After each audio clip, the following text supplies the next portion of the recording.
Bom, então, boa tarde a todos e todas. Nós vamos dar início, então, à nossa sessão de hoje, que o primeiro tema é metodologias artificiais metodologias informacionais e inteligência artificial, e no segundo período da tarde sobre quântica, física e outras.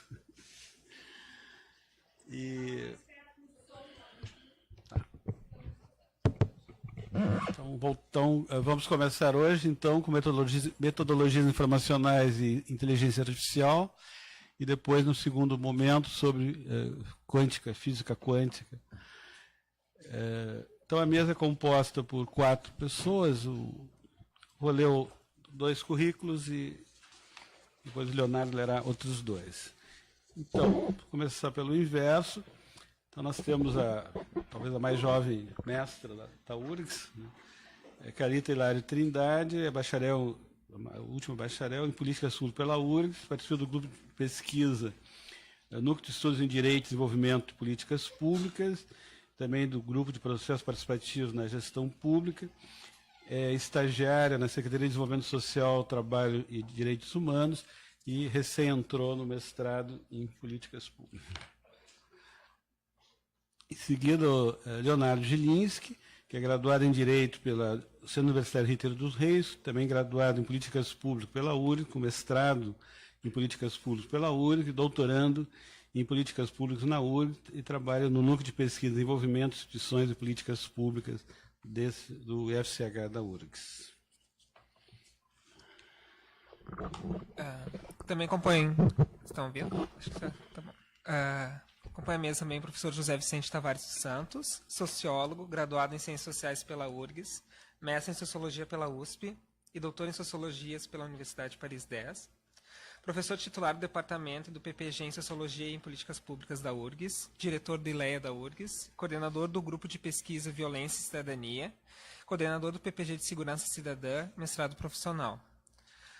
Também acompanha a mesa o professor Henrique Carlos de Oliveira Castro, doutor e mestre em Ciência Política pela URGS, realizou estágio pós-doutoral na Escola de Institutos de Altos Estudos de Ciências Sociais em Paris, na França, é professor do PPG de Ciência Política e do curso de Relações Internacionais da URGS, é membro da Associação Brasileira de Ciência Política e da Sociedade Brasileira de Sociologia. Tá bom, então a ordem será o inverso. O que eu queria trazer aqui à discussão, a partir da minha experiência de pesquisa em sociologia, o que nós podemos discutir chamado de metodologias informacionais. Eu sou de uma geração que aprendeu a escrever com lápis e no grupo escolar tinha um tinteiro, e depois aprendi uma máquina de escrever que tinha lá em casa, e depois, muitos anos depois, eu fui descobrir uma máquina de escrever com um teclado na frente, começaram a chamar de computador. Isso eu já estava fazendo doutorado na USP, era em 85 que eu comecei a acessar o tal do computador, que era muito interessante porque, primeiro eram aquele flop, né, uns discos desse tamanho, não tinha o disco duro, e no laboratório que eu estava, em Paris, Nanterre, todos escreviam à mão. E depois tinha uma pessoa, funcionária, que fica digitando. E essa funcionária que me mostrou aquele bicho, né, que custava como 4, 5 mil dólares. Né, e daí me emprestavam. Eu disse, bom, eu comecei a ver aquilo, será que eu não posso usar? Eu disse, não pode, mas pode depois que todo mundo for embora. Então, durante um ano, eu fiquei escrevendo a tese, das 5 às 8 e sábados. Lá em Nanterre, fiquei preso 2 ou 3 vezes lá, porque todo mundo ia embora, eu ficava. Daí, quando eu cheguei aqui, em 88, daí a professora Sônia Laranjeira e a professora Anitta já tinha comprado um computador, na Sociologia Rural, daí conseguimos um dinheiro da FINEP, compramos era Microtech, eu acho, na época, que também, acho que não tinha disco duro. E daí começamos, depois, um tempo eu fui diretor do FCH, daí eu montei o primeiro laboratório, que continua até hoje, com 30 máquinas, consegui um dinheiro, não contei para ninguém, escondi o dinheiro, e 2 fins de semana alguém fez. E também fui muito criticado. Cheguei a receber cartas do departamento dizendo que eu estava dilapidando dinheiro público, comprando essas coisas que não servem para nada, e tudo. Tinha que comprar livros, enciclopédia. Isso em 89, não, 95, eu acho.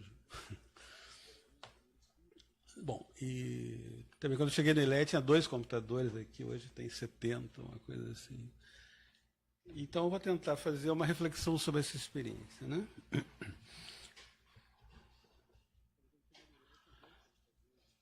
Bom, então a primeira ideia é de que há uma novidade no termos de metodologias, né? Quer dizer, há aquilo que o Bachelard falava, um novo espírito científico. Só que agora o novo espírito científico é dado por uma nova ferramenta que não havia na minha geração, né? Então, de algum modo,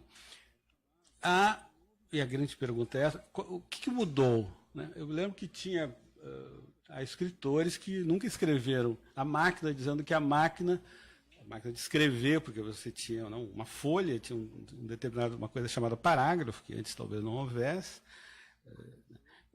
e que aquela máquina de escrever, então, ia aprisionar o pensamento. Então, por isso que não se escrevia a máquina.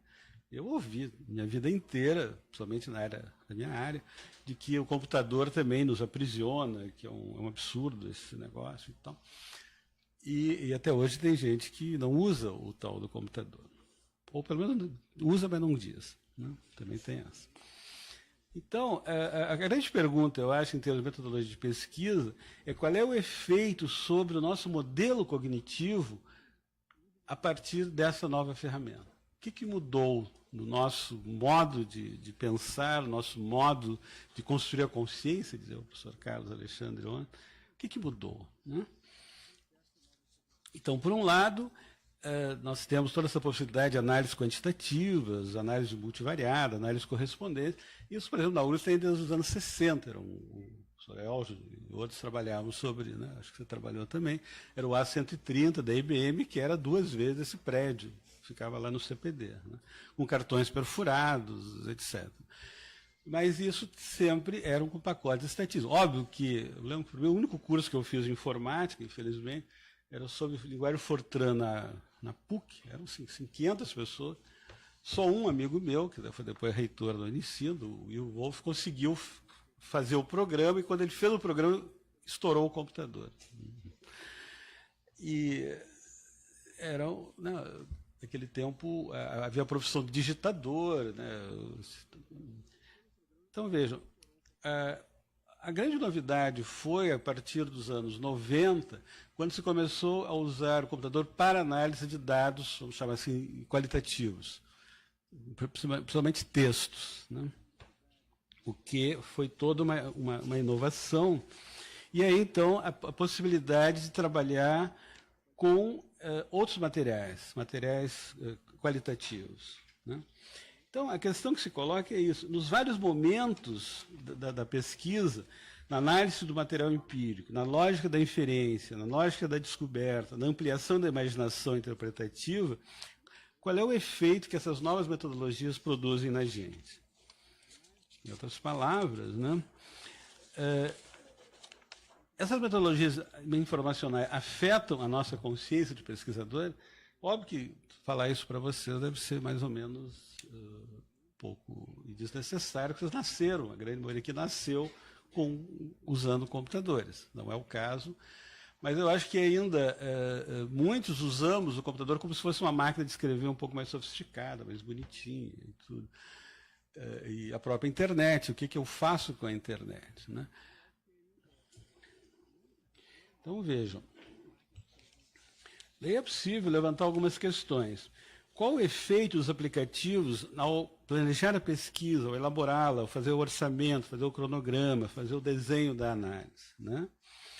Qual é o efeito desse acesso a bases de dados que são cada vez mais infinitas?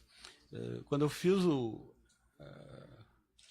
72, eu comecei o mestrado, eu levei 6 ou 7 meses para conseguir montar uma bibliografia sobre a minha pesquisa, que era aqui sobre camponeses perto de Bento Gonçalves, que tinha que ir à mão, né? Buscar de biblioteca em biblioteca, bom, a dificuldade de ter revistas estrangeiras, era muito grande, evidentemente. Hoje você faz em 15 minutos uma bibliografia. Por outro lado, a segunda questão é qual é o efeito dessas enormes bases de dados em relação à indução, à comparação e o gerenciamento das informações. Cada vez mais nós temos dados, cada vez mais temos informações. O que fazer com isso? Em suma, com esses novos programas, na análise quantitativa ainda, essas análises extremamente sofisticadas, análise estatística, análise multivariadas, análise de correspondência, o que isso me permite fazer ou não? Por outro lado, eu acho que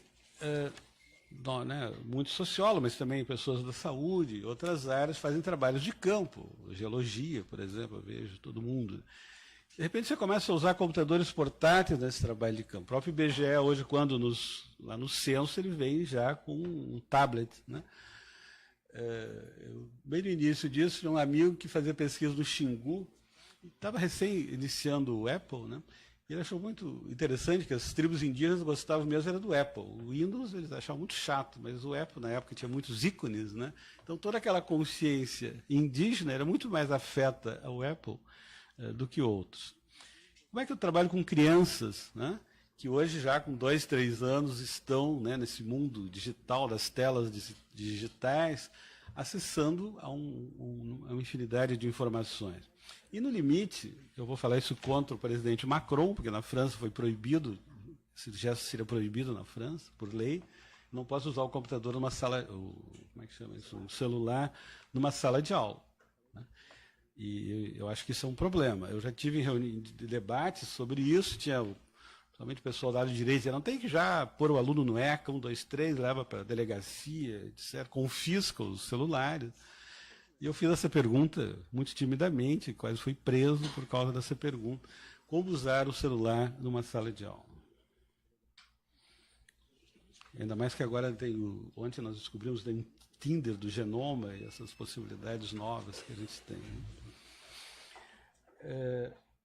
Então, vejo, toda a discussão que foi feita a partir do início do século XX, né, que foi sistematizada por vários autores, mas vou usar muito Bachelard, Kuhn e outros, que deram conta da grande novidade em relação, a partir da física, da relatividade, depois da física quântica, depois de todas as modificações da biologia molecular, etc.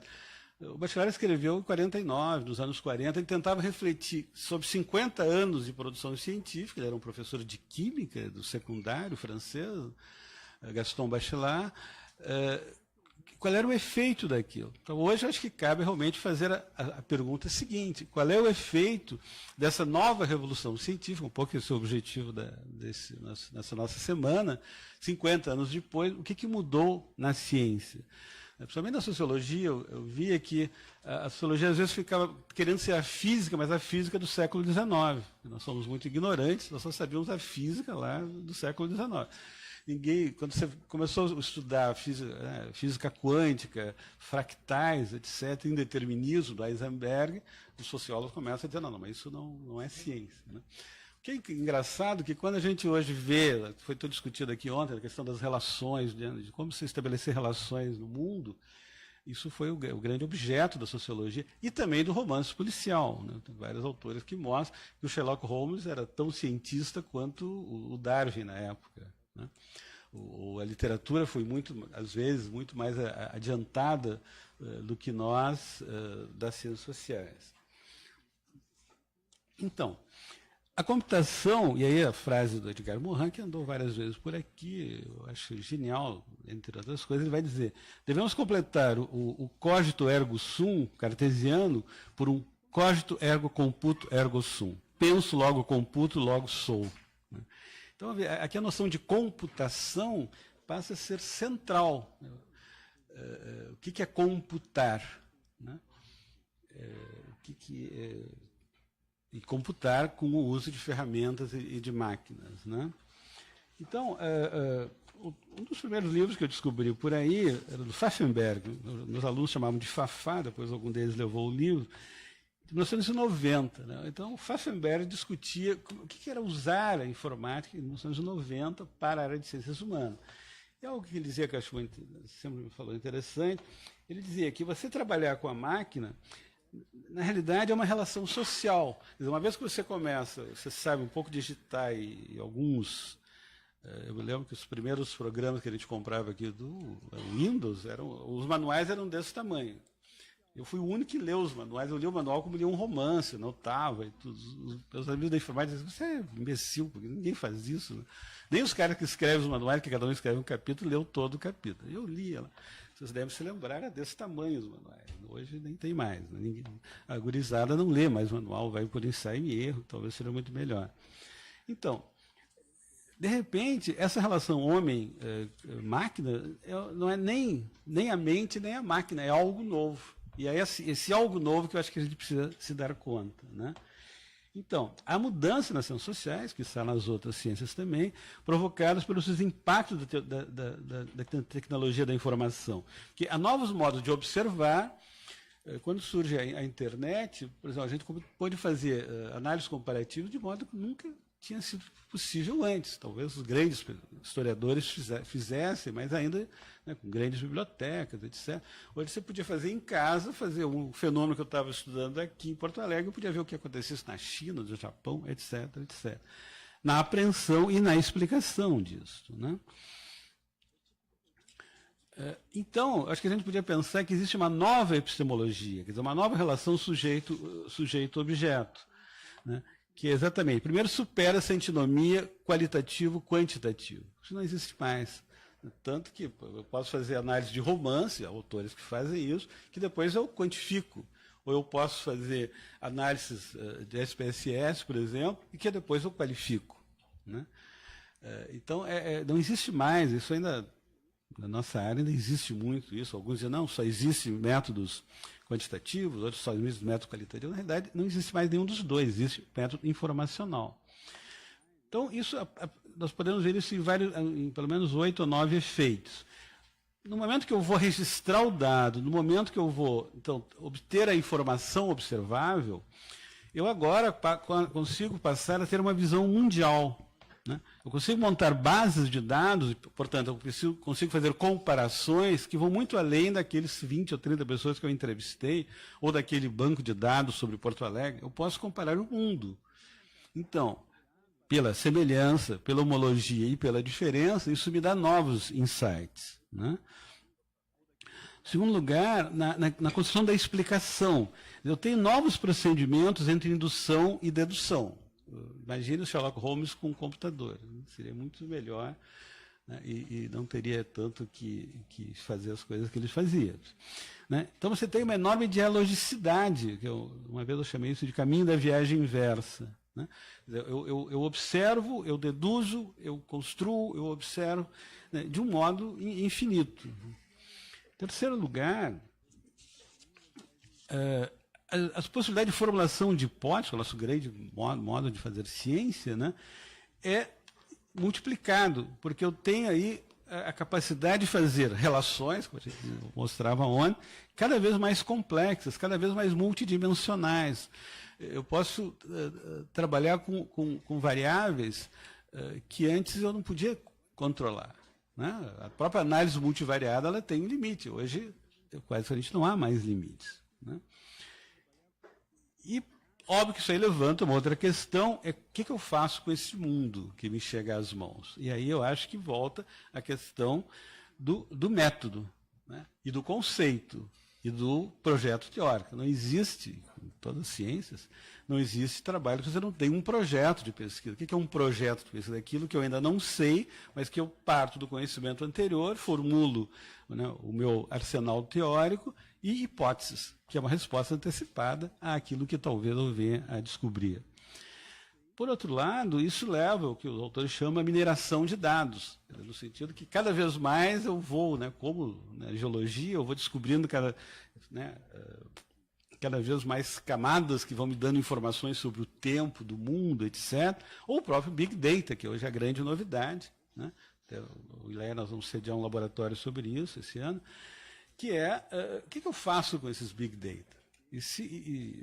O próprio Google, você entra lá no Google, hoje eles te dão 500 pesquisas sobre aquele assunto. O que eu faço com isso? A questão mais, hoje, há protocolos em revistas, e mesmo em fundações internacionais, que você tem que publicar não só a revista, como publicar a sua base de dados, o que leva a outros problemas que depois a gente pode discutir. E aí a questão do conceito, que o conceito não é algo fixo, né? Eu diria o paradigma normal é apenas um deles, eu tenho que construir e desconstruir, é isso que me dá criatividade em ciência, né? E por outro lado, eu posso fazer uma reflexão sobre o próprio conhecimento. O Bachelard dizia, eu preciso ter a vigilância epistemológica sobre como eu trabalho. Óbvio que isso é uma questão coletiva, alguns o fazem mais, outros menos. Mas, em todo caso, eu preciso sempre estar me perguntando o que eu faço com isso que eu estou descobrindo. Bom, daí nós podemos chegar, por exemplo, uma possibilidade, entre outras, é a construção de mapas cognitivos, de diagramas, né? Que seriam, análise estatística, chamar isso de matrizes de correspondência ou análise matricial. Aqui eu estou trabalhando mais com informações e discursos. Eu tento reproduzir como pensa aquele grupo, aquele autor, aquela pessoa, Por exemplo, em literatura eu posso fazer isso, tem autores que fazem isso, coloca lá, principalmente nos Estados Unidos, você tem muitos romances digitalizados, você coloca lá 50 romances, você consegue reproduzir as principais palavras que o Balzac usou, que o Érico Veríssimo, etc., etc. Você pode inferir, né? Eu estou fazendo um trabalho sobre um autor, sabe, Rubens Fonseca, eu tive a infelicidade de descobrir que tem 257 teses sobre Rubens Fonseca no Brasil. Eu não tenho tempo para ler 250, talvez nem fosse interessante. Eu coloquei no NVivo, comecei a ver que, assim, lógico, não consegui as 257, tal consegui 30, mas já dá para trabalhar. Bom, e aí você tem uma série de programas aplicativos, que alguns vão ser discutidos aqui, NVivo, Max, Ethnograph, Excel, SPSS, ArcView, o Cinet, muitos já disponíveis até na URGS, na rede, né? Então, a questão toda é como é que eu vou reconstruir um mapa cognitivo, né? Como que eu vou reconstruir como essas pessoas estão vendo o mundo, ou explicando o mundo, ou demonstrando o mundo. E aí isso me leva a uma reorganização do espaço-tempo. No sentido de que, por um lado, nós temos hoje que é um espaço que é mundial, né, que você tem o local, mas você também o nacional, e o mundial, isso está muito interrelacionado. Nós estamos aqui com o McDonald's, nós estamos aqui com o Apple, nós estamos lá com não sei o quê. E as escalas se alteram. E um dos problemas de pesquisa é como descobrir essas escalas. Os limites dos objetos, né, as inferências possíveis desses objetos, vocês viram aqui vários professores falaram de materiais dos Estados Unidos, da Europa, da China, etc., etc. Portanto, se altera o espaço, se altera a distância. E o próprio tempo político se altera, no sentido que, seja por um lado, nós estamos muito enclausurados, muitas vezes, no presente, não, eu quero conservar o mundo como está, mas também há toda uma busca de um novo, né, não apenas na ciência, mas também na sociedade. Isso me leva a toda a questão da interdisciplinaridade, né, que eu acho que a sociologia hoje é cada vez mais interdisciplinar e mais complexa. Não há soluções simples para nada, a não ser para um demagogo de plantão, né? E por isso que uma vez também quase não gostaram muito, quando eu propus uma sociologia fractal, né? Ou seja, os fractais, vocês conhecem, estruturas geométricas, imagens de objetos abstratos com dimensões funcionais irregulares, com aparência multiforme, que tem características semelhantes multiplicadas numa escala com uma complexidade infinita, e também, aí a questão é como desfractalizar, não sei se a palavra existe, ou seja, como nós desenvolvermos a flexibilidade, a inter-relação, primeiro, das várias dimensões do mundo, e segundo, dos vários momentos da pesquisa. Antigamente, eu fazia a minha hipótese e ela ia até o final do meu trabalho. Hoje, lá, quando eu estou na conclusão, eu posso dizer, não, mas eu posso alterar a hipótese, porque eu posso usar o software e reanalisar os meus dados a partir daquele insight que eu tive lá quase no final do segundo tempo. Antes era impossível, né? Hoje eu posso fazer, eu posso retrabalhar esses dados, né? Eu vejo nas revistas internacionais, quando muitas vezes, em outras, não na sociologia, mas em outras as pessoas vão requalificar a pesquisa feita, ver se de fato não foi uma fraude, etc., etc., né? Portanto, você tem a construção de inferências multidimensionais, mediante as combinações de espaço-tempo interativas, que, exatamente pelo uso das ferramentas informacionais, são hipertrofiadas. A multimídia, eu posso trabalhar com diferentes espaços. Hoje, o NVivo, por exemplo, eu posso trabalhar com imagens, eu posso trabalhar com vídeo, eu posso trabalhar com sons, não preciso mais transcrever. Meus alunos perderam muito dinheiro com isso, porque eles, coitados, a gente tinha que pagar uma miséria para eles transcreverem entrevistas, né? Hoje isso não é mais necessário, se você quiser, né? Por outro lado, você tem esse hipertexto, quer dizer, um texto que vai se refazendo e desfazendo, que vai agregando outras informações, inclusive de outras áreas. Tem um físico, o físico, por exemplo, escreve que para você aumentar a criatividade científica, você tem que ter uma boa cultura em artes, né? E o professor Olívio Amaral tem a melhor biblioteca de poesia que eu conheço. A professora Ângela Wise faz poesias, outros professores da URGS, alguns aqui presentes fazem. O professor Gentil, que foi diretor da matemática, hoje escreve contos e poemas. O professor Arthur, da matemática, faz poesia. Então, é muito interessante que exatamente o passar por vários mundos permite que eu explique melhor aquele mundo que eu estou preocupado. Então, nós podemos, né, chegar até... O Bachelard dizia que a história das ciências mostrou que há uma correspondência entre as tecnologias, né, o tal do telescópio, o tal do microscópio, etc., e o processo de produção de conhecimento. Eu acho que a questão hoje que se coloca, interessante, é o contrário também. Qual o efeito teórico das novas ferramentas, né? O que isto mudou na minha consciência? O que alterou o meu modo de pensar, de explicar, de fazer ciência, né? Veja a questão da internet. De algum modo, uma vez eu fiz lá, eu pedi para os meus alunos, vamos estudar direitos humanos na Argentina. Daí alguém lá descobriu que tinha, isso 20 anos atrás, 4.000 páginas, hoje deve ter 4 milhões. Óbvio que eles só leram as duas primeiras. Né? E exatamente, hoje as duas primeiras são pagas, ou é o tal da Wikipedia, etc, etc. Que até em língua inglesa o pessoal usa muito. Mas o que eu faço com as outras 4.000 páginas da internet sobre esse tema que eu estou querendo estudar, né? Então, quer dizer, e dentro das instituições de ensino e pesquisa, o que eu faço com a sociedade da informação? Na URGS nós construímos isso, hoje deve ter, ninguém sabe quantos computadores tem na URGS, deve ter 4.000 talvez, não sei quanto. Mas o que eu faço com isso, né? É só para eu mandar e-mail, para eu entrar no Tinder, ou posso fazer outras coisas mais interessantes, ou menos interessantes, né? Então, essa é a dúvida pós-cartesiana, no sentido que não basta eu perguntar sobre os meus procedimentos de pensar, eu tenho que perguntar sobre os efeitos epistemológicos dessas metodologias sobre o meu próprio processo de produção de conhecimento. Como é que eu fazia, né, estudos biológicos antes do microscópio, né? E como é que eu faço agora que se eu faço uma pergunta, eu tenho aqui respostas, né, e até a barreira das línguas não tem mais, que tem um tal do Google Translator. A última vez que eu tratei com tradutores, eles disseram, não, você passa o teu Google Translator para mim, que depois eu vejo. Uma outra profissão que se foi embora, né?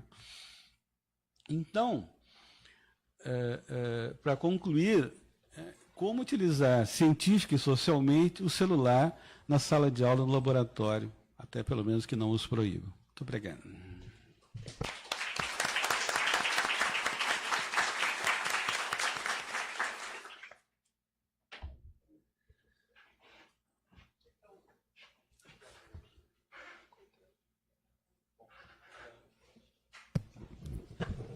Pessoal, bem, primeiro, antes de tudo, boa tarde, eu estou muito feliz de estar aqui. A Universidade Federal do Rio Grande do Sul é minha alma mater, mas eu fui professor a maior parte da minha carreira fora da URGS.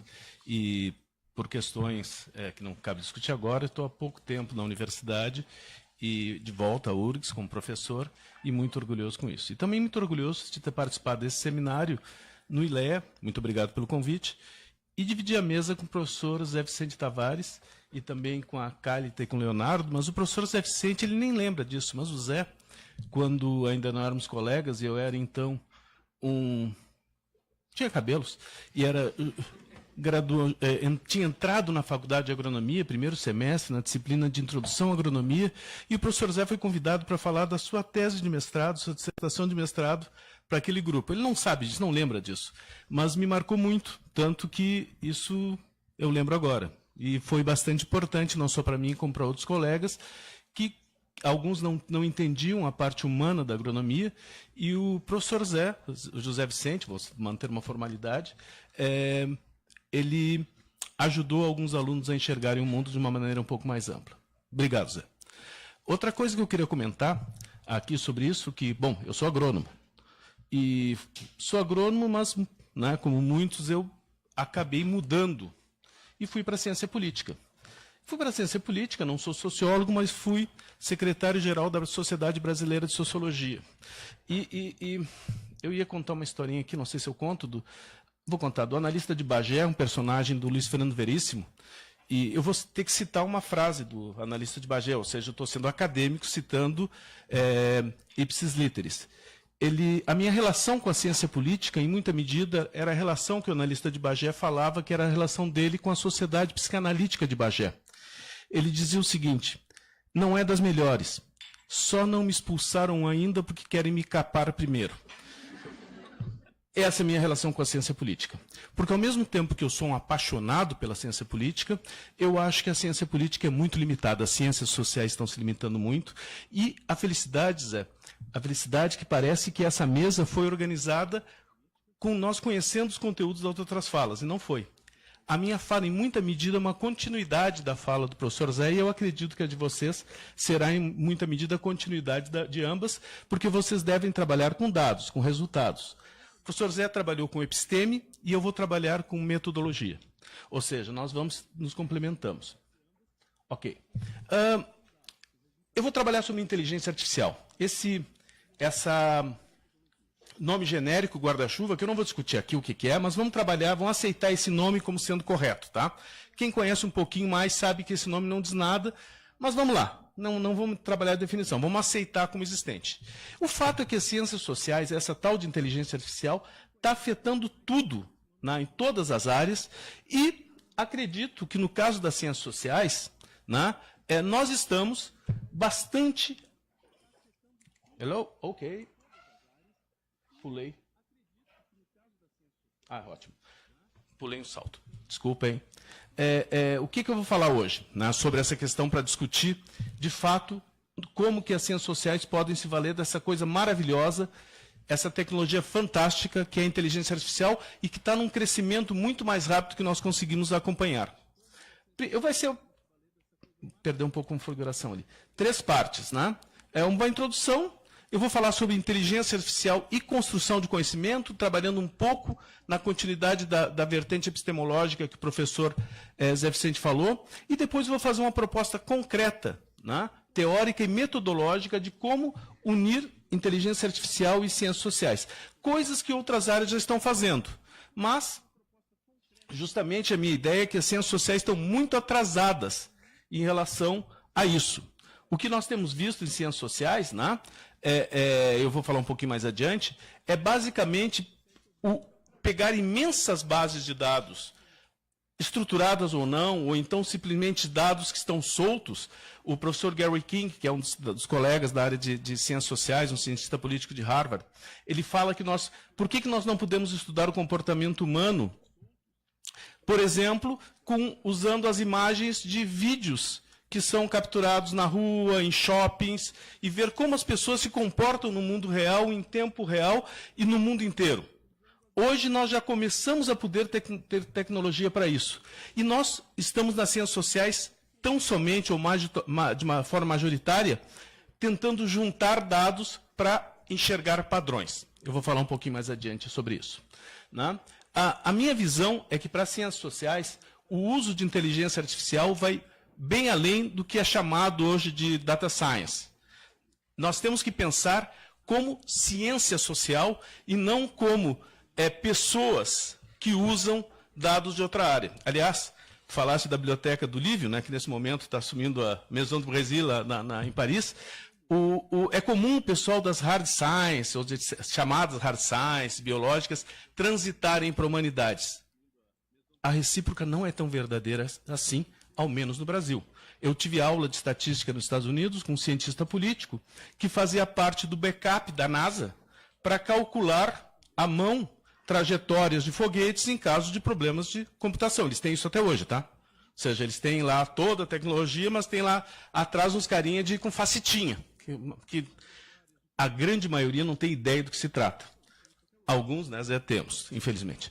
Mas então, mas é difícil o pessoal de ciências sociais transitar para as hard sciences. E eu acho que isso aí é algo a ser pensado por nós, cientistas sociais. Por que que nós temos essa dificuldade e essa resistência? A ideia original dessa ideia de juntar inteligência artificial e cultura política é de 1996, quando eu era professor numa instituição privada e junto com um colega que se formou em ciência de computação aqui na URGS, depois largou a academia, virou um empresário muito bem sucedido, o meu amigo, mestre Altino Pavan, nós pensamos justamente num projeto de juntar as duas coisas. À época, nós não tínhamos nem recursos humanos, tecnológicos e dinheiro para fazer isso. Mas nós pensamos nessa possibilidade. Bom, depois a vida muda, tal. Quando eu volto para a URGS, há um tempo essa ideia voltou. E a ideia aqui minha não é discutir o campo de inteligência artificial, tal, ou de ciências sociais, mas discutir metodologia. Bom, desconfigurou ali, gente, desculpem. A inteligência artificial e construção do conhecimento. A primeira frase que está escrita é o seguinte, que eu vou ter que copiar, ver aqui no meu, porque eu também não entendi ali. A inteligência artificial como uma revolução para a ciência. De fato é uma revolução para a ciência? Não sei. Não sei. Ela está revolucionando o conhecimento e a maneira que nós trabalhamos conhecimento. Em algumas áreas, talvez tenha sido uma revolução científica. Esteja acontecendo uma revolução científica. Não sei se nas ciências sociais ainda, porque eu acho que nas ciências sociais nós estamos ainda com um uso um pouco abastardado dessa possibilidade. Mas sim, existe a possibilidade de nós avançarmos muito o conhecimento científico, tal como conhecemos hoje, nisso.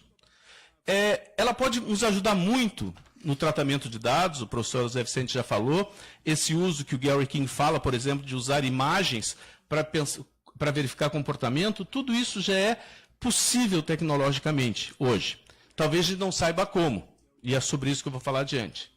E nós temos, na lógica de construção de conhecimento, nós temos hoje à disposição ferramentas e potenciais de usos ilimitados. Ou seja, se antes usar o SPSS, eu tive a sorte, Zé, de trabalhar desde o início do meu mestrado com o professor Baqueiro. No início eu trabalhei com o professor Ferraz e depois com o professor Baqueiro, que, quando vem dos Estados Unidos, uma das coisas que ele traz é computador. Né? Desde o início. Então, eu entro na ciência política já trabalhando computador em DOS, SPSS para DOS, rodando coisas lá tudo aquelas coisas que falou. Né, com cartões, tal, que o pessoal não tem ideia do que seja. Mas eu começo desde o início com isso. E isso, de certa maneira, marca a minha maneira de trabalhar.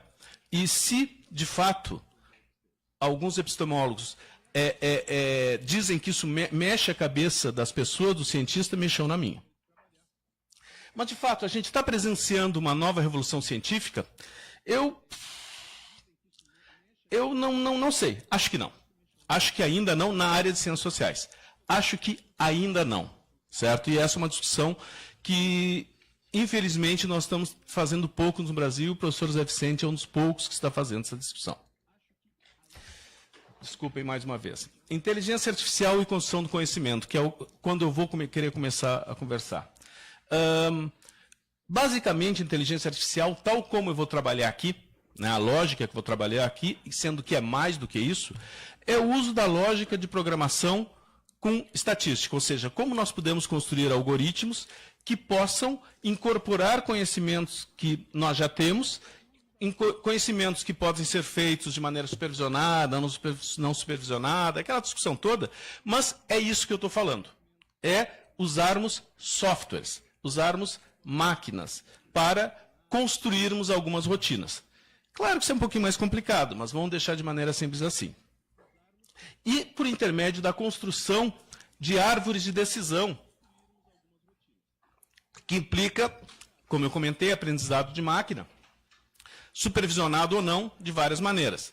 Existe uma coisa que é discutida na área, que é o gargalo de Weigenbaum, não sei se é essa a pronúncia, que é justamente a dificuldade de ensinar, de pessoas ensinarem um algoritmo. Né? Tarefas que são fáceis para nós, como, por exemplo, pegar um copo d'água e colocar na boca, se eu tiver que descrever isso, eu posso ter dificuldades. E se eu ensinar uma máquina, ela vai fazer exatamente como eu mandei.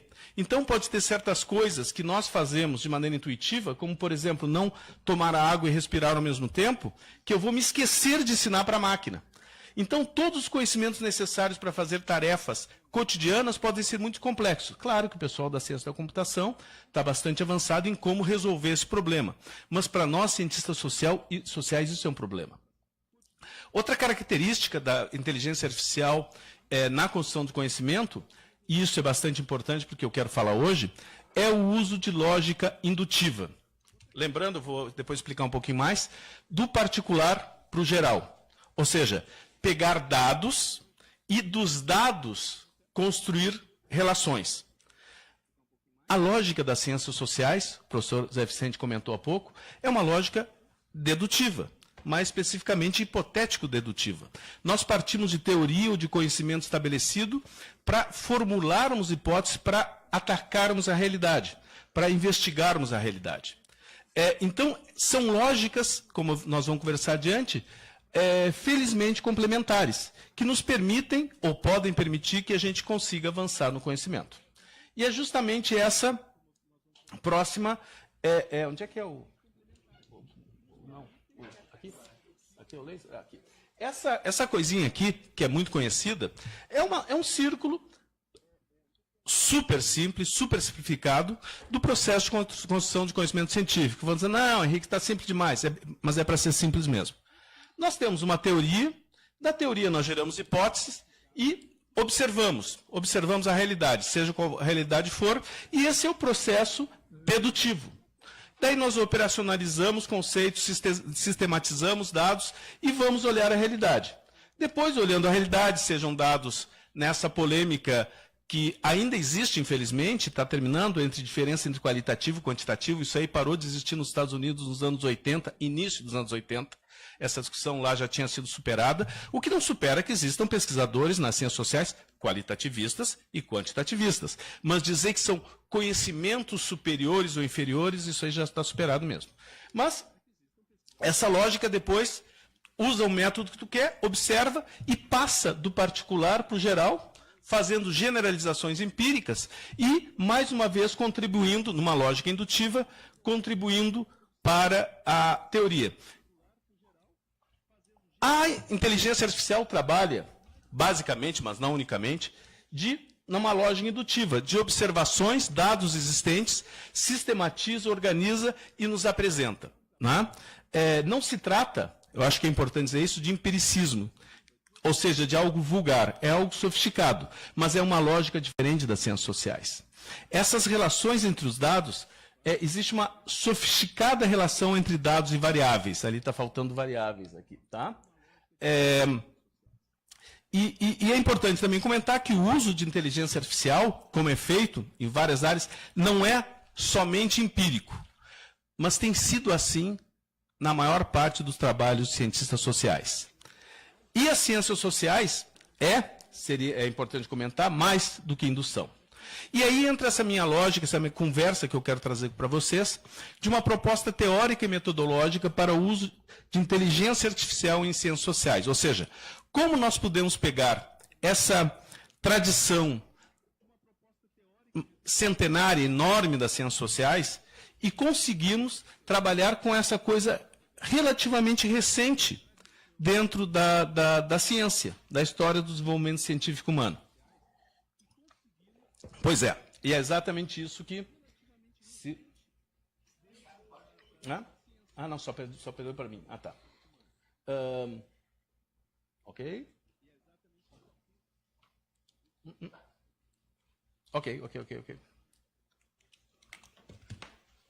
Deixa eu ver.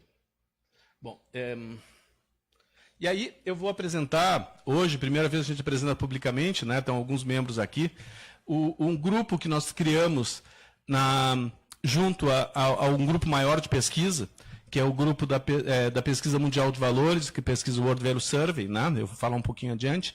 Nós criamos um grupo de pesquisa em Ciências Sociais e Inteligência Artificial chamado Pirandello, né? Estão falando aí em artes. Pirandello, Luigi Pirandello, para quem não conhece, foi um dramaturgo italiano, né? Que foi muito conhecido por uma peça chamada 6 Personagens à Procura de um Autor. Uma história muito interessante, para alguns é precursora do teatro do absurdo, mas o que nos interessa é essa ideia foi dada por uma pessoa do nosso grupo, que é professor de linguística na Michigan State University. A ideia por trás é a seguinte, que a inteligência artificial é uma técnica, né? Essa técnica entre aspas, que é mais ou menos irônico, né? À procura de uma teoria. Ou seja, eles trabalham os dados, mas os dados, para o pessoal de inteligência artificial, não importa de onde vem, eles querem mexer os dados. E a ideia é que as ciências sociais, como gosta muito de teoria, possa fornecer uma teoria para o uso desses dados. Bom, e a proposta, né, é justamente dizer que o caminho indutivo parece ser o melhor para trabalhar com o caso de, né, data science, os dados que existem, ou seja, nós pegamos os dados, juntamos eles e organizamos. Considerando a tradição dedutiva em ciências sociais, naquele círculo, parece que nós podemos ter uma complementariedade, né? Considera-se ainda que o indutivo, geralmente, ele é inadequado para as ciências sociais, porque seria um uso de dados sem teoria, né? Que levaria ao senso comum, levaria aos grandes analistas políticos do Facebook, né? E coisas do gênero. Ou seja, as pessoas, com base na sua vivência, na sua visão de mundo, juntam os dados da maneira que quiserem. Isso não é ciência, né? Então, não é interessante trabalhar dados de maneira solta. E, claro, considerando ainda nessa lógica que o indutivo, nessa lógica de senso comum, ele é desprovido de teoria nesse sentido. Aliás, pode até ter teoria por trás, mas a pessoa que está usando não sabe. Então, qual é o desafio? É propor uma abordagem teórico-metodológica que utilize a tradição das ciências sociais, uma tradição de mais de 100 anos de ciências sociais, com o uso de ferramentas de inteligência artificial em bases de dados sociais. Bom, nós consideramos, né, nosso grupo, e isso é uma construção que está sendo feita, que existem 4 níveis de integração entre inteligência artificial e ciências sociais. Os 2 em azul já estão em andamento, em outros lugares são mais tradicionais. O primeiro, a análise empírica de dados sociais com inteligência artificial, é o que geralmente o pessoal ouve quando fala em Big Data, daí faz uma nuvem e faz uma descoberta fantástica. Os apoiadores do Haddad são mais próximos de si e mais distantes dos apoiadores do Bolsonaro, que estão mais próximos entre si. Bom, tu não precisa usar um canhão para matar um mosquito. Tu não precisa usar uma ferramenta tecnológica brutal para descobrir algo que até o senso comum nos traz, né? Mas isso é o que muito está sendo falado, que é o uso de inteligência artificial em ciências sociais. Não apenas isso, gente, mas muito, certo? Um outro, bastante mais sofisticado, tão mais sofisticado, que é feito por talvez o cientista social que mais entenda desse assunto hoje no planeta, o professor Gary King, com quem nós temos alguma interação, nós estamos trabalhando em algumas coisas e vamos tentar aumentar a interação com ele, que é a categorização assistida por computador. Aí fica um pouquinho melhor. Significa o quê? Naquele processo de indução, certo? Com uma base de dados, eu posso, com base em conhecimento de ciências sociais, construir categorias para juntar os dados. Uma categoria como, por exemplo, sei lá, vamos juntar numa díade simplista. Pessoas com comportamento democrático e pessoas com comportamento não democrático. Um simplismo brutal. Eu posso ensinar um sistema, ensinar uma máquina, construir um algoritmo, etc., etc., que me ajude a separar essas duas coisas. E eu não vou conseguir terminar no tempo.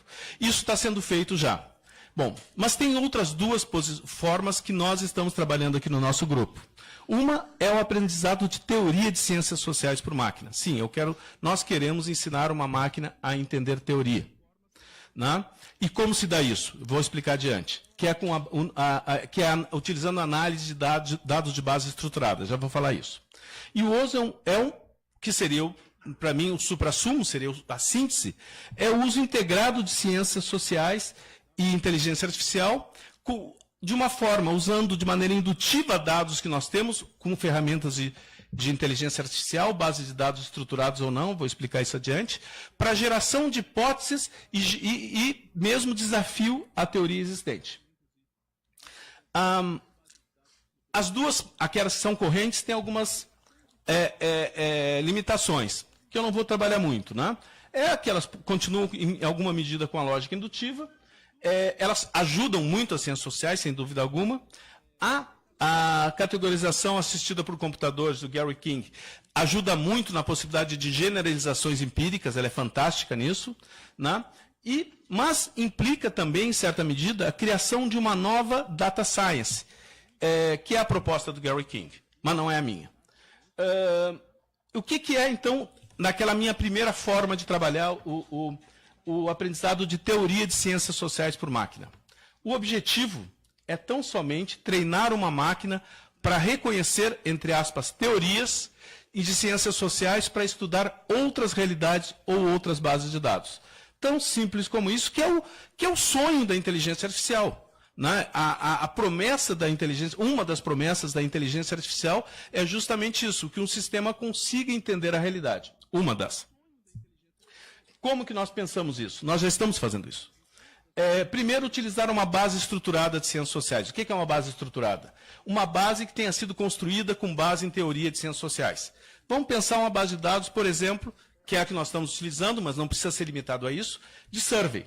Né? Faz um questionário, tu tem uma base de dados e tu tem uma série de baterias de perguntas que são criadas a partir de teoria. Eu falei aqui uma divisão de comportamento democrático.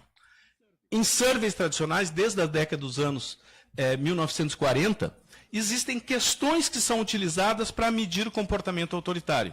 Essas questões, em tese, têm teoria por trás. Né? Então, utilizando uma base de dados estruturados, nós podemos pensar em construir, não apenas pensar, já estamos fazendo, está sendo feito por uma pessoa que, inclusive, está aqui conosco, né?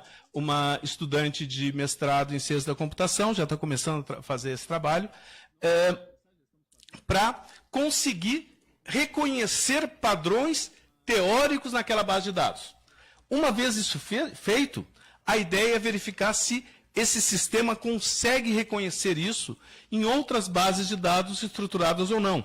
Pegar outro survey e ver se ela reconhece aquele padrão que ela aprendeu em outra base. Ou em bases não estruturadas, Facebook, etc, etc. É um desafio bacana, me parece, do ponto de vista científico. Então, reconhecer padrões no sentido inverso, ou seja, nós estamos usando um caminho inverso do indutivo. Usamos o indutivo, mas de uma maneira diferente. Pegamos uma base de dados estruturados e tentamos reconhecer teoria nela. A base que nós estamos utilizando é a base da Pesquisa Mundial de Valores, pesquisa do World Value Survey, que é o maior projeto colaborativo em ciências sociais no planeta. Ela é sediada no Brasil na URGS, eu sou o coordenador no Brasil, a professora Sônia é vice-coordenadora do projeto, tem várias pessoas aqui do grupo. Né?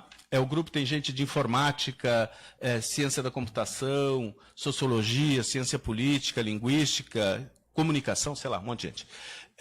E estuda valores socioculturais e políticos em mais de 100 sociedades nos 6 continentes, atingindo 90% da população da Terra, e tem uma base estruturada, é isso que me interessa, com mais de 400 mil registros, que é muito mais do que suficiente para se trabalhar com ferramentas de inteligência artificial. Qual é a limitação desse, estou procurando terminar, desse aprendizado de teoria por máquina? A necessidade de bases estruturadas que tenham teoria por trás, grandes o suficiente para uma máquina poder aprender. Poder errar e poder reaprender. Então, nós temos uma limitação. Felizmente, o WVS nos ajuda, mas o WVS tem as suas limitações também. Então, isso é uma limitação existente. e não necessariamente avançam as teorias de ciências sociais, porque ela está trabalhando, como eu comentei mesmo agora, por exemplo, com teorias que vêm assim desde os anos 40. É uma teoria, entre guampas, estática. Ela é parada. Então, eu consigo reproduzir teorias já existentes e, com isso, eu não avanço a ciência social, que é fundamentalmente teórica no melhor sentido da palavra. Bom, agora vamos para o outro lado. O que é o uso integrado de ciências sociais e inteligência artificial, que também já está em andamento, tem 2 doutorandos em ciência política trabalhando, né? Os 2 estão aqui, o Tiago e a Adriana, né? Um mais avançado e outro mais no início, que é basicamente o seguinte: é pensar de maneira interdisciplinar, e interdisciplinar não é o mesmo que multidisciplinar. Não é cada um no seu canto, são as disciplinas necessariamente trabalhando juntas e tentando construir um conhecimento que seja fruto da interação entre as disciplinas, certo? Sem nenhuma das duas deixar de ser o que são. Eu não penso numa ciência política ou numa ciência social, informática ou o que for, né? E nem numa ciência da computação humanista. Não é isso. Cada um na sua, mas trabalhando junto. Uso simultâneo, interligado e interdisciplinar de dedução e indução. Cada um no seu canto. Eu vou mostrar adiante, né? A inteligência artificial, com a sua ilimitada capacidade de análise de dados e geração de hipóteses. Sim, porque ela pode nos fazer, e nós já estamos fazendo isso, né, Tiago? Já conseguindo verificar, mexendo com a base de dados do WS, coisas que a teoria não nos dizia. E coisas que fazem sentido, não são correlações espúrias. Não, coisas que fazem sentido, mas ninguém tinha pensado, porque nós nos acostumamos a estudar as mesmas teorias, né? Existe uma certa acomodação do campo de ciências sociais. Então, a inteligência artificial pode nos mostrar coisas e nos desafiar, né? E, usando a tradição hipotético-científica das ciências sociais, nós podemos, justamente nisso, ter insights, ter alguma nova visão e, de repente, gerar novas hipóteses para a pesquisa. Ou seja, ambas as disciplinas podem ganhar com isso. Ambas disciplinas, ambas áreas de conhecimento podem avançar com esse trabalho conjunto. Tentando mostrar de maneira gráfica, tá? Seria basicamente o primeiro, não sei onde é que está aqui, mas não importa. O primeiro lá que está mais apagado é o tradicional. E a lógica aqui é nós pensarmos o mesmo tipo de ciclo científico, mas começando com as bases estruturadas ou não, começando entre aspas, mas vamos pensar partindo delas, tentar verificar uma etapa indutiva com o uso de ferramentas de inteligência artificial que nos permita construir novas hipóteses e desafios à teoria, ou seja, que a gente consiga, de alguma maneira, enxergar coisas novas, ou seja, estarmos abertos para novas informações e novos conhecimentos, e, a partir de então, voltarmos, entre guampas, a sermos cientistas sociais. Ou seja, usarmos a tradição das ciências sociais, uma tradição centenária, repito, uma tradição consolidada, para investigarmos essas novas hipóteses, usando tudo que nós sabemos de ciências sociais. As diferentes tradições metodológicas, o cara pode ser um etnógrafo, ele pode pesquisar com etnografia, o cara pode ser sei lá, o cara pode gostar de grupos focais, o cara pode gostar de pesquisa participante, pode fazer um survey, não importa. Seriam inputs da análise de dados por inteligência artificial que faria a própria ciência social ser desafiada e avançar. Bom, para concluir, eu espero não ter passado o tempo, ou demais, a sociedade avança muito mais rápido que as teorias de ciências sociais. E eu ouso dizer, lembra que eu falei que eu sou uma pessoa não grata entre meus colegas? Cientista social e cientista político em particular é muito conservador. Nós odiamos mudança. Nós gostamos de fazer as coisas da mesma maneira que nós aprendemos e que foi a mesma maneira que os nossos orientadores aprenderam e assim sucessivamente. Nós gostamos das coisas como são. Nós temos dificuldade de nos movimentarmos com coisas novas. Só que a sociedade é muito mais rápida. O professor Zé Vicente nos dá mostra que nós temos que olhar a sociedade nova e aprendermos com a sociedade nova e evoluirmos com isso, né? Só que essa lógica de trabalho conjunto pode, em muito, nos permitir o avanço teórico das ciências sociais, muito além do que é feito, em certa medida, hoje, que é a aplicação de conhecimentos. Ou seja, nós desafiarmos as teorias com base citando um livro que eu gosto muito, marcou muito a minha juventude, desse admirável mundo novo que nós estamos vivendo. Usando, não virarmos informáticos, cientistas da computação, eu estou muito velho para aprender algumas coisas novas, mas usando a tradição de cientistas sociais, que nós sabemos fazer muito bem. E com isso, nós podemos, para o bem ou para o mal, e essa é a expectativa e esse é o desafio que eu tenho trazido para o meu grupo de pesquisa, é um desafio para todos nós, sofisticar e melhorar a compreensão da nossa sociedade. Muito obrigado e desculpem o uso do tempo.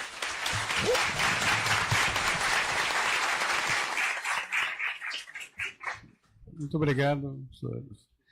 Então, passando a palavra ao Leonardo, né? Galinski.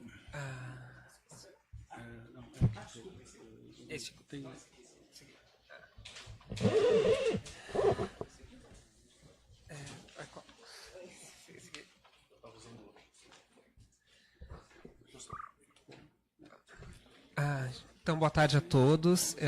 Eu gostaria de agradecer o Ileia e o professor Zé Vicente pela oportunidade.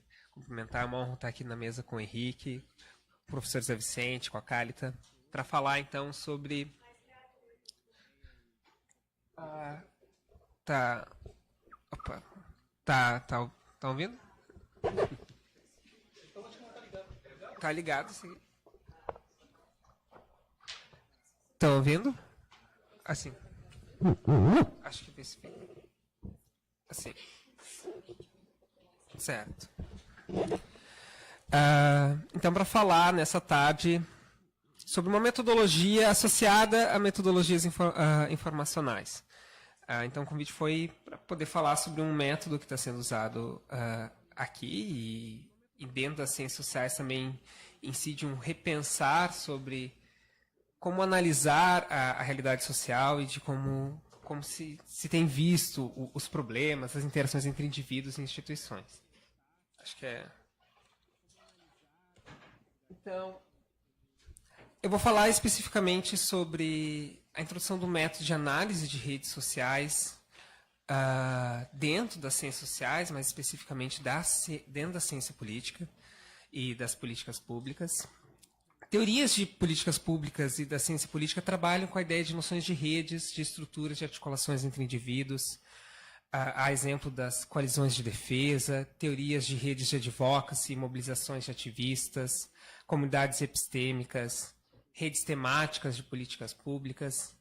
Há no campo eleitoral as formações de coalizões e de coligações partidárias, ou como os atores formam grupos no processo de votação, que grupos são esses, ou o próprio processo de interação social ou estudos sobre exclusão social. Que fatores determinam a inclusão em um grupo ou não, se um grupo apresenta ele é de uma forma coeso nessas formas de interações, como as ideias fluem entre um indivíduo ou outro, ou entre instituições, como elas cooperam. Então, é a noção de... Como a metodologia, aqui chama mais num campo teórico, pensar redes sociais e o método de análise de redes sociais, levam a repensar sobre um problema de como estudar instituições e indivíduos. Então, eu trago uma citação que é uma maneira de pensar os sistemas sociais focalizando a atenção nas relações entre as entidades que compõem o sistema, o que chamaríamos de ator ou nós. Aqui, atores seriam indivíduos, instituições, documentos, fontes, o que nós consideramos uma unidade de análise dentro do nosso objeto de pesquisa, do que nós estamos observando.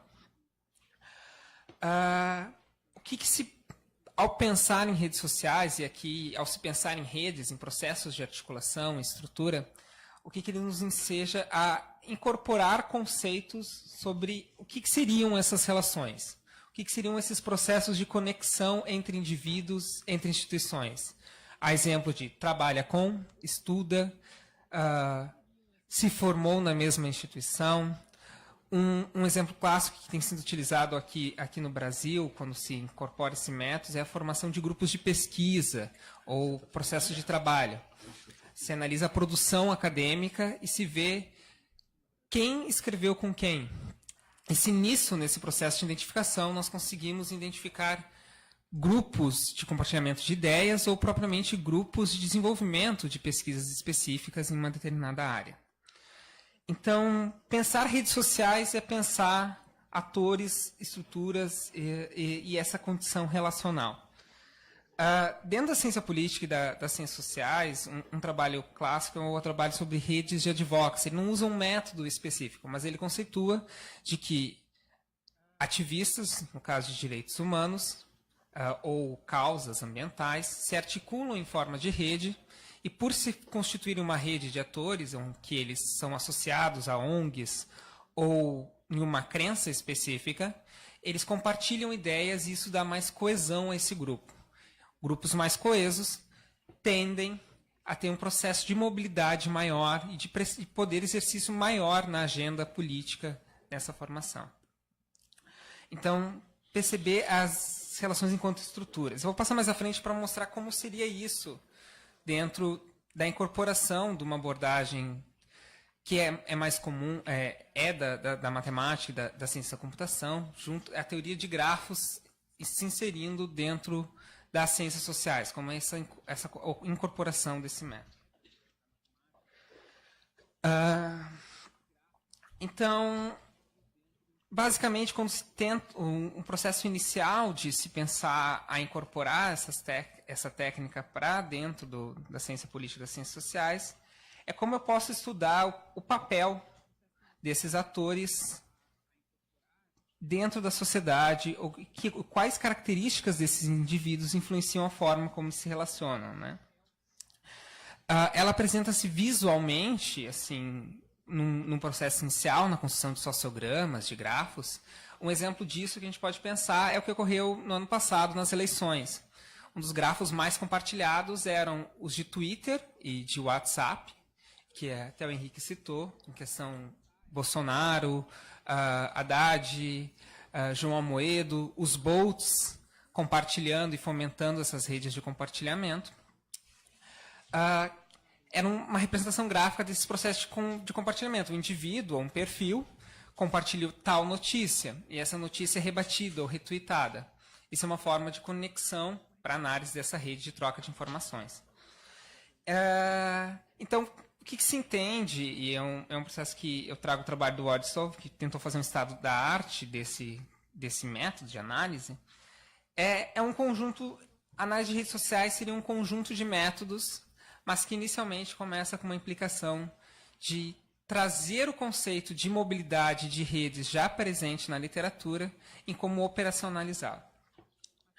Então, dentro dessa abordagem de uma pluralidade de metodologias a partir de redes, nós vamos ter o que eles chamam de abordagem qualitativa, o visual da rede, em que no auxílio para estudo eu vou tentar identificar quem se conecta com quem, ou qual instituição faz parceria com qual instituição, ou eu vou usar unidades de própria estatística na análise de gráficos, com graus de centralidade, que seriam os degrees, cliques, que seriam formações de grupos de 3 arestas, subgrupos dessas redes, ou métodos mistos. Como eu posso, por exemplo, pegando uma estrutura padrão assim, de análise do SPSS, um dos softwares que é mais utilizado aqui na URGS, como eu posso criar um valor em que eu tire do plano essas relações, como eu posso ilustrar essas relações, como é que eu vejo, por exemplo, ao invés de um conjunto de indivíduos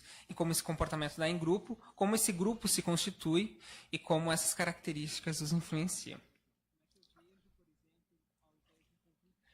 Então, eu trago mais uma citação, isso é uma coleção da Universidade de Cambridge, que com a intenção de fomentar e divulgar mais essa metodologia dentro da abordagem de estudos de ciências sociais, que é do CNOC, que é pensar redes sociais dentro do sistema político, né? As unidades básicas de qualquer sistema político complexo não são indivíduos, mas as posições e os papéis que ocupam pelos atores e pelas relações e a conexão dessas posições. Essa obra específica, ela é quantitativista no campo de que ela não usa só o dado visual, mas ela tenta gerar pesos dos indivíduos.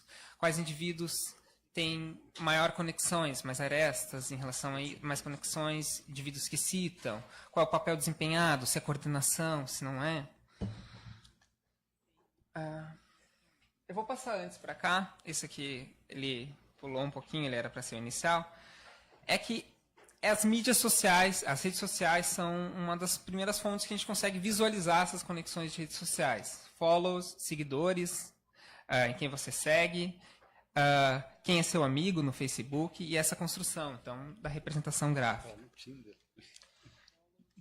Isso aqui seria só para ilustrar, por exemplo, uma rede, pensando no que seria isso, uma rede composta por indivíduos.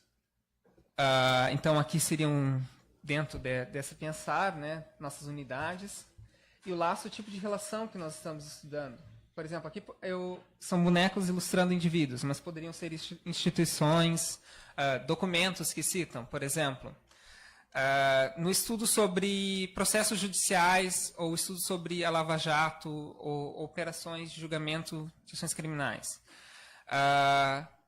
Os nós são matrizes de 2 nós, elas são conexões entre processos e crimes.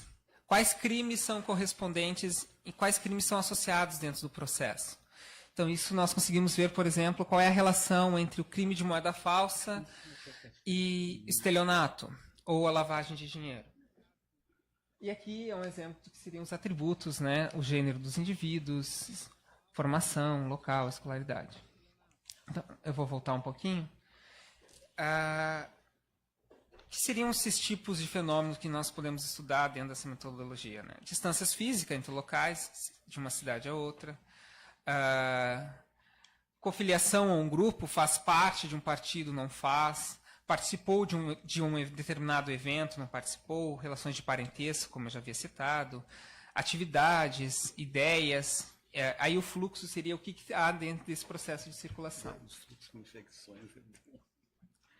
Aqui é um exemplo de integração de um software basicamente construído para análise textual, no primeiro momento, em que agora, sua versão mais recente, o NVivo, ele começa a integrar a análise de texto e a análise de rede. O NVivo hoje também constrói grafos a partir dos nós de relacionamento, como é a denominação do software. Então, aqui fica ruim de ler, mas seria, por exemplo, Ellen é amiga da Bárbara, Bárbara trabalha com Thomas, Bárbara é amiga da Mary, e sucessivamente. Com a representação gráfica, eu consigo ver quais são essas relações de amizade. Por exemplo, o isolamento em relação ao Robert, pensando no desenho de pesquisa, James, e assim por seguinte.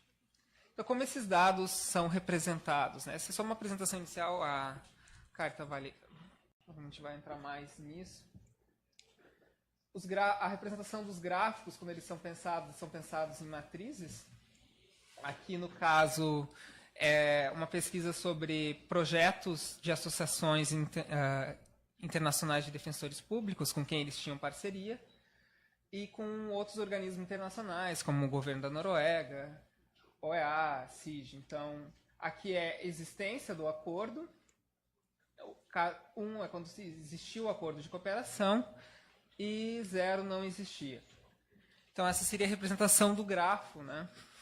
Vou passar um pouquinho aqui, relacionado a essa matriz. O que eu estava falando também, esse aqui foi é um infográfico construído pelo G1 durante o período eleitoral. Nós poderíamos pensar a sobreposição de formas de visualizações dessas relações. Né? Uma primeira visualização seria as relações das alianças para a disputa das chapas presidenciais entre os partidos, que são as que estão marcadas na borda do círculo, ali com uma coloração específica. Tá bem clarinho, mas não dá para ver. As linhas no meio desse círculo seriam as conexões das coligações, alianças no âmbito estadual e municipal, ou seja, umas sobreposições de redes entre esses partidos. Em um plano, a análise gráfica e pensar as relações, pensar a partir da análise de redes, nos permite visualizar a transição desses atores dentro desse complexo social. E também quais seriam os pesos, e ver que a conexão entre os partidos ela não é tão estática quanto em relação às chapas. Esse aqui é um outro estudo que eu citei inicialmente, que é a formação de grupos de pesquisa.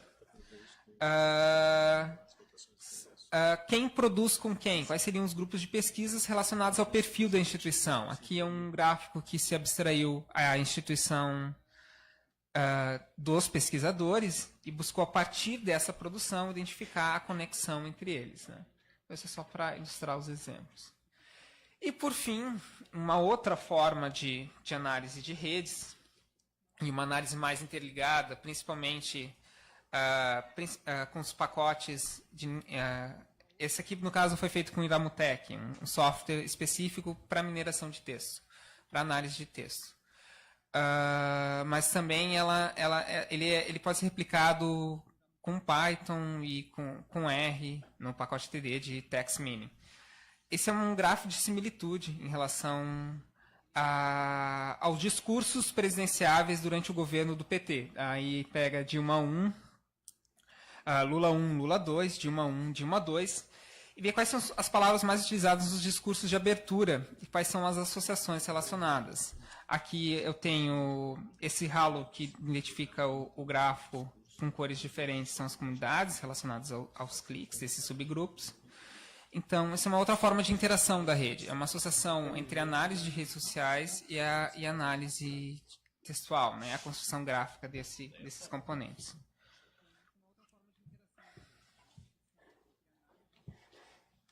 Desformatou a apresentação, mas, basicamente, como a gente olha, processa essas análises, ou como ela se torna uma porta de entrada, principalmente nas ciências sociais, de uma forma didática, de universalização desse método, sem especificamente a base matemática, mas um processamento de como interpretar e de como pensar as redes sociais.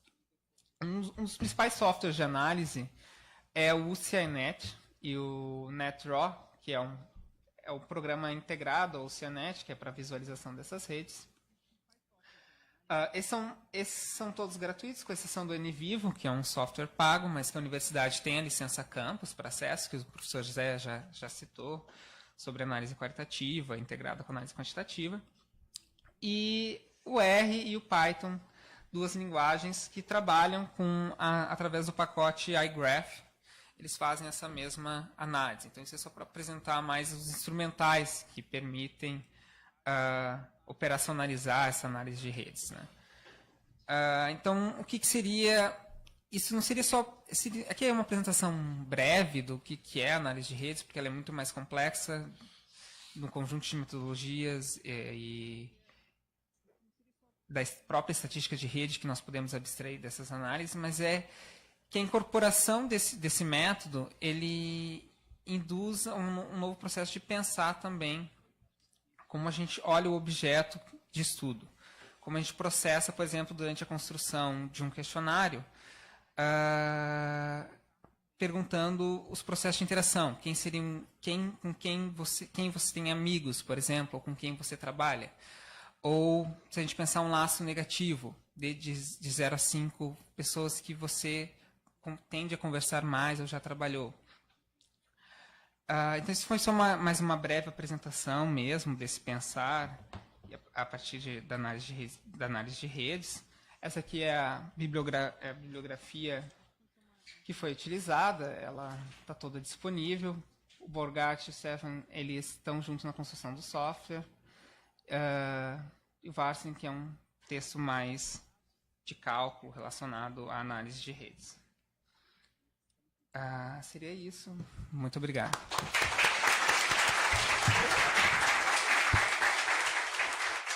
Muito agradecido, Leonardo. Agora, então, a Calita Trindade. Então, boa tarde a todos. Eu queria, primeiramente, dizer que, para mim, é uma honra estar aqui com o professor Zé Vicente. Eu convidei ele para ser minha banca do TCC, e aí ele veio com o convite para apresentar, assim, pela primeira vez já na Escola de Verão do ILE. Então, para mim, é um prazer também estar aqui com o professor Henrique e com o Léo, né, que é a pessoa que a gente pesquisa junto na iniciação científica, e foi uma das pessoas que me apresentou o CINET e o estudo de redes. Então, no meu TCC, eu olhei assim, a minha hipótese era de que eu queria olhar uma política pública específica. Era o Programa de Oportunidade de Direitos. E aí eu queria entender se havia uma coalizão baseada na teoria do modelo de coalizões de defesa e outras teorias de formulação de políticas públicas, se havia ali uma rede, uma coalizão dominante que formulou aquela política pública. Então, daí, a partir disso, surgiu a ideia de usar o CINET para analisar essa rede, essa relação entre esses atores. Então, eu vou falar um pouquinho sobre o CINET 6. Essa versão que eu tenho é essa, a 6.666. Ela é uma versão grátis, dá para baixar esse software grátis, como o Léo falou, e ela dura mais ou menos 90 dias. E é bem legal de trabalhar com ela. Então, esse software ele é um sistema completo, né, para analisar a estrutura de uma rede social. Então, essa análise das redes sociais, como o Léo já trouxe, né, toda a teoria e tal, como surge, ela é uma ferramenta que nos permite conhecer as interações entre qualquer classe de indivíduos. No meu caso, eu queria conhecer a relação entre os atores que formularam aquela política pública específica. Então, a rede seria caracterizada como um grupo de indivíduos que, de alguma forma, agrupado ou individual, eles se relacionam com um fim específico. No meu caso, era a formulação daquele programa. E é caracterizado pela existência do fluxo de informação. Então, a rede ela contém nós, ou atores, no meu caso eram atores, vínculos e relações, eu analisei mais as relações, né, a nomenclatura, e os fluxos. Então, o Léo já falou um pouco sobre isso, mas os atores seriam as pessoas, ou o grupo de pessoas, que se agrupariam com um objetivo específico. E, no meu caso, era a formulação daquele programa que eu estava analisando. E aí as relações entre eles, que seriam os laços, que existem entre um ou mais atores ali. E no grafo, que é o que o software gera depois, para visualizar melhor a rede, essas relações elas são representadas pelas linhas, e depois nós temos os fluxos. Os fluxos eles vão indicar a direção do vínculo entre os atores, e mostrando o sentido. E no grafo também, que depois eu vou mostrar o grafo, ele é representado pelas setas. Então, esse fluxo ele pode ser com apenas uma direção, apenas um ator, se relacionando, bidimensional, com mais de uma relação, ou pode ser solto, que é quando o ator ele não estabelece qualquer tipo de vínculo com ninguém ali, ele indica uma ausência de vínculos. Depois eu vou mostrar também no grafo. Então, essa é a página, é a parte inicial do software.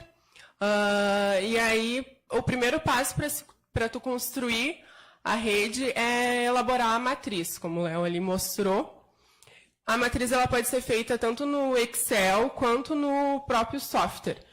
Como era uma matriz pequena, eu tinha ali 7 atores específicos que trabalharam na formulação daquele programa, eu fiz ela no próprio software mesmo.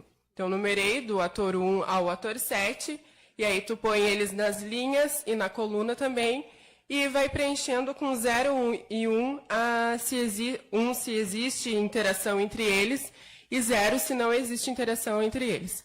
Um ponto importante, e que era uma coisa que eu fazia durante as entrevistas, era sempre questionar, por exemplo, para o ator 1, quando eu ia fazer a entrevista, era me cite mais 5 ou 2 pessoas que você acha que foi importante na formulação dessa política pública. E aí ele citava mais o tal ator, e assim ia em cada entrevista fazendo esse mesmo questionamento, a fim de depois montar a interação entre eles. Então, o primeiro passo a gente já vai preenchendo com 0, porque, por exemplo, o ator 1 ele não vai interagir com ele mesmo, então é 0, não tem interação entre os dois. O ator 2 não vai interagir com ele mesmo, então é 0, não tem interação entre os dois. E aí depois, sucessivamente, vai se preenchendo a matriz. Aqui já está a matriz preenchida. E aí, depois disso, a gente vai nesse ícone aqui no fio, que ele preenche automaticamente os que não tiveram interações entre eles. E aí, depois a gente salva, e aí vai ficar salva a matriz. Esse, como eu já tinha mostrado antes, é um software integrado é um programa integrado com o CINET, e ele é a forma que a gente consegue visualizar o grafo da rede, né? O grafo de interações. Então, aqui eu botei a parte onde aparece ele, aqui a gente vai aqui nele, no NetDraw, e aí a gente consegue visualizar a network a partir daquela matriz que a gente elaborou anteriormente. Então, vai ali, e aí ele vai gerar, aqui a gente abre e vai estar salvo ali aquela matriz que a gente fez anteriormente, e ele vai gerar o grafo. Esse era o meu grafo que eu utilizei na minha pesquisa. Então, eu tinha 7 atores que eram responsáveis por formular aquela política pública, e eu queria ver qual era a interação entre eles e qual era a Policy Network responsável por elaborar aquele programa, se eles compartilhavam das mesmas crenças e tal, por que aquela política pública teve aquele formato.